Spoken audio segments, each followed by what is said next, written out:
하나님 감사합니다. 우리에게 은혜 주셔서 감사합니다.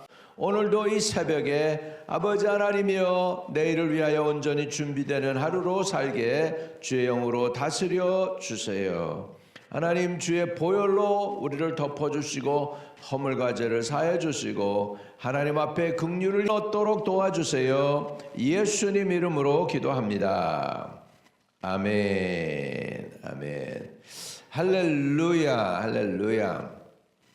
자, 이제 엘리야가 떠나간 그 자리에 그 공백을 지금 엘리사가 메꾸기 시작을 했습니다. 그래가지고 엘리야에게 임했던 하나님의 영이 머물렀다는 것을 사람들이 다 알게 되고 그 앞에 엎드리게 되었죠. 그리고 지금 엘리사는 지금 여리고에 머물렀어요. 이유는 뭐냐면 이 선지학교에 사람들이 엘리사의 몸을 갖다가 하나님이 어디다 던져버렸을까봐 염려했죠. 그래서 시체를 찾아 나섰어요. 그런데 시체를 못 찾고 돌아왔죠. 그럴 때 여리고에 머물렀을 때 오늘 일이 벌어집니다. 열왕기하 2장 19절에서 마지막 절까지 그 성읍 사람들이 엘리사에게 말하되 우리 주인께서 보시는 바와 같이 이 성읍의 위치는 좋으나 물이 나쁨으로 토산이 익지 못하고 떨어지나이다. 엘리사가 이르되 새 그릇에 소금을 담아 내게로 가져오라 하매 곧 가져온지라. 엘리사가 물 근원으로 나아가서 소금을 그 가운데 던지며 이르되 여호와의 말씀이 내가 이 물을 고쳤으니 이로부터 다시는 죽음이나 열매 맺지 못함이 없을지니라 하셨느니라 하니 그 물이 엘리사가 한 말과 같이 고쳐져서 오늘에 이르렀더라. 엘리사가 거기서 베델로 올라가더니 그가 길에서 올라갈 때에 작은 아이들이 성읍에서 나와 그를 조롱하여 이르되 대머리여 올라가라 대머리여 올라가라 하는지라. 엘리사가 뒤를 돌이켜 그들을 보고 여호와의 이름으로 저주하며 곧 수풀에서 암곰 둘이 나와서 아이들 중에 42명을 찢었더라. 엘리사가 거기서부터 갈멜산으로 가고 거기서 사마리아로 돌아왔더라. 아멘. 여기에 두 가지 기적이 나타나고 있습니다. 여리고의 물과 땅을 고쳐주시고 또 하나는 베델에서는 하나님의 선지자와 하나님을 조롱한 아이들이 심판을 받는 내용이 나옵니다. 여기에 그 아이들이라고 하는데 그 아이들이 나르라는 그 히브리 단어는 청소년들이죠. 12살에서 15살짜리입니다. 그러니까 다 큰 애들이에요. 네. 나이는 어리지만 큰 애들 있잖아. adolescent죠. 사춘기의 애들이었을 것 같습니다. 이게 바로 이스라엘의 영적인 분위기입니다. 엘리야가 승천했다니까 그런 소문이 났겠죠. 베델에.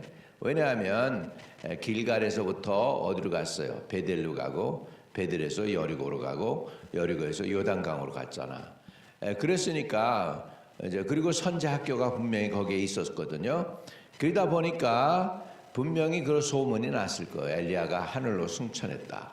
그러니까 엘리사를 보자마자 이 애들이 대머리여 올라가라 라고 표현을 했습니다. 아마 엘리사가 머리가 없었나 보죠. 그리고 대머리라고 하는 건 수치심이기도 하고 무시하는 거죠. 그러니까 하나님의 선지자에 대해서 전혀 배려도 없고 리스펙트도 없는 것이죠. 그 다음에 올라가라. 엘리야까지 조롱을 하는 거예요.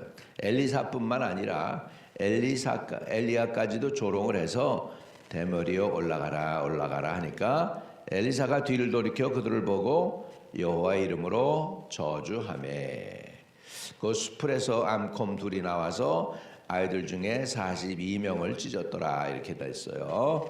그래서 이 지금 여리고는 저주받은 땅입니다. 본래 언제 저주받았느냐? 여호수아 때 저주를 했어요. 그래서 그곳을 건축하면은 첫째 아들을 죽고 마지막에 막내 아들까지 죽게 된다고 하면서 여호수아가 저주를 해서 여리고가 저주받은 땅이었습니다. 근데 엘리사 시대에 와가지고 그 땅이 고침을 받습니다. 할렐루야.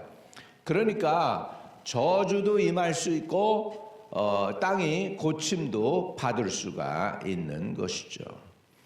여러분 제가 옛날 중국에 가가지고 도문이라고 하는 곳에서 중국 땅과 북한 땅을 봤어요. 압록강, 두만강 뭐 이렇게 강 건너서 보면 두만강이었는지 압록강이었는지 잘 생각이 안 나는데 하여간 그쪽에서 중국 땅에서 북한 땅을 바라보는데 중국 땅은 굉장히 프라스퍼러스해요.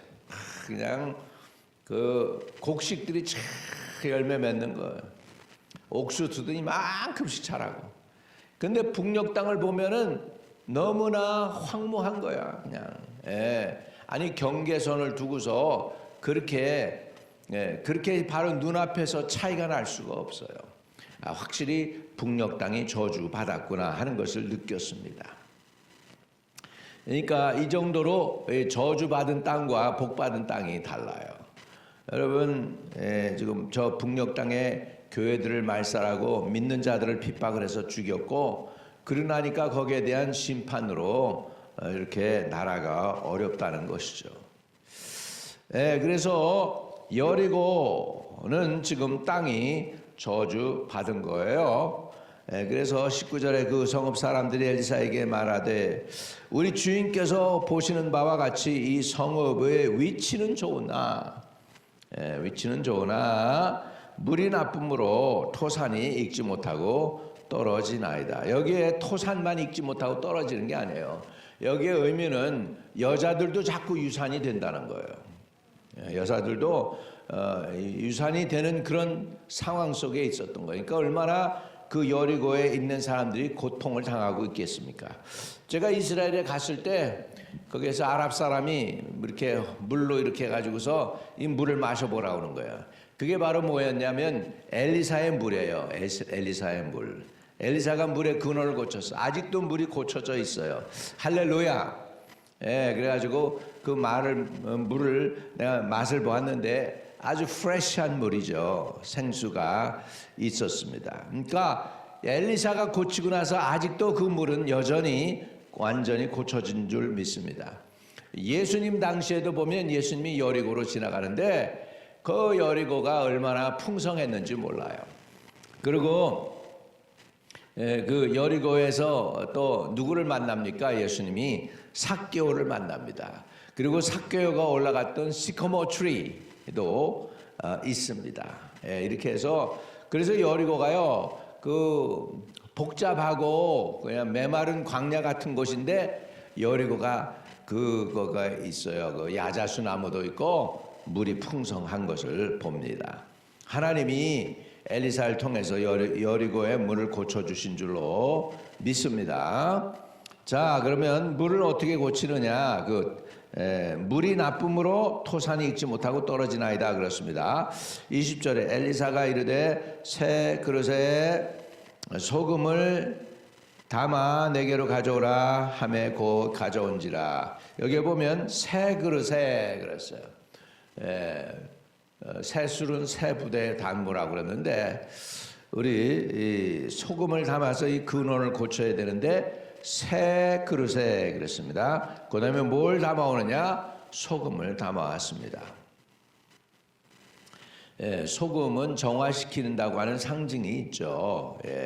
우리 제사를 드릴 때 있어서 하나님께 제사 드릴 때 소금을 안 치지 말라고 그랬어요. 그러니까 소금을 쳐야 된다는 얘기죠. 소금을 치라고 했어요. 소금은 정결케 하는 것이죠. 그리고 주님도 말씀하셨죠. 우리가 세상에 소금이 되고 빛이 되라고 말씀하셨습니다. 자, 21절 엘리사가 물 근원으로 나아가서 소금을 그 가운데 던지며 이르되 여호와의 말씀이 내가 이 물을 고쳤으니 이로부터 다시는 죽음이나 열매 맺지 못함이 없을지니라 하셨느니라 하니 그 물이 엘리사가 한 말과 같이 고쳐져 오늘에 이르렀더라. 이때 당시 오늘에 이르렀죠. 지금도 가도 완전히 고쳐졌어요. 그래서 오늘에 이르렀습니다. 할렐루야. 할렐루야. 자, 우리 하나님은 생명을 주시는 분이십니다. 저주는 생명을 끊는다면 하나님의 회복의 역사는 생명을 회복시켜 주시는 줄로 믿습니다. 본래 여리고는 저주받은 땅이었는데 하나님의 종 선지자를 맞이하고 환영했죠. 리스펙트 했습니다. 주인이여라고 불렀습니다. 메스터라고 불렀어요. 그랬더니 그 여리고가 고침을 받습니다. 그런데 엘리사를 이렇게 대한 곳이 베델이죠. 23절. 엘리사가 거기서 베델로 올라가더니 그가 길에서 올라갈 때 작은 아이들이 성읍에서 나와 그를 조롱하여 이르되 대머리여 올라가라 대머리여 올라가라 하는지라. 이거 완전히 불신앙이죠. 지금 베델 선지학교도 있고 한 이런 곳인데 불신앙이 있었다는 것이죠. 이것은 하나님이 기뻐하지 않는 거죠.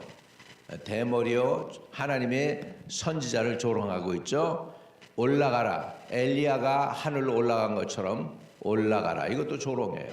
이렇게 해서 하나님과 하나님의 종을 조롱을 했습니다. 거기에 대한 결과가 뭡니까? 여리고는 저주에서 고침받았다면, 여리고는 저주에서 고침받았다면 23절, 24절 베델은 지금 저주를 받습니다. 왜요? 하나님의 종, 선지자를 disrespect, 언어하지 않았습니다. 그리고 조롱했습니다.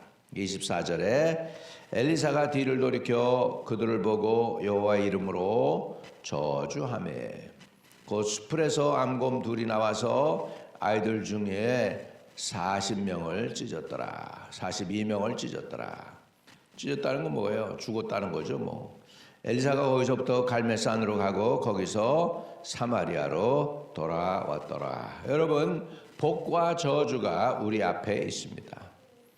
여리고의 사람들은 저주받은 땅이었지만 선지자를 받아들이고 존중하고 리스펙트 했을 때 땅이 고침 받았습니다. 생명이 회복되었습니다. 근데 베델에서는 하나님의 선지자와 하나님을 조롱했기 때문에 어떻게 됐어요? 여호와의 이름으로 저주하며 오히려 저주를 받았어요. 그래서 그 숲에서 암곰이 둘이 나와가지고 아이들 중에 42명을 찢어 죽입니다. 이게 바로 하나님의 심판이죠. 그래서요, 우리가 어떻게 하나님을 대하느냐가 복과 저주를 나눠놓는 거예요. 여러분, 하나님을 환영하고 예수 그리스도를 여러분의 마음의 구세주로 모시면 여러분 구원받아요. 저주받은 인생이라도 변화될 수 있어요. 복받을 수 있어요. 그런데 하나님을 조롱하고 하나님의 종을 저주하면 저주가 또한 그들에게 임한다는 것입니다. 누구를 대하느냐, 누구를 어떻게 대하느냐, 하나님의 종을 어떻게 대하느냐가 복과 저주를 받게 되는 것입니다. 오늘 예수 그리스도를 모셔드리고 구원의 주님을 환영하고 존중히 여기고 그 무엇보다도 사랑한다면 여러분은 복받은 인생이 될 줄로 믿습니다. 우리 하나님을 사랑하되 목숨을 다하고 성품을 다하고 뜻을 다하여 하나님을 사랑하고 그 아들 예수 그리스도를 여러분 인생의 최고의 귀중한 분으로 섬기고 사랑할 때 하나님의 복이 여러분에게 임하게 될 줄로 믿습니다.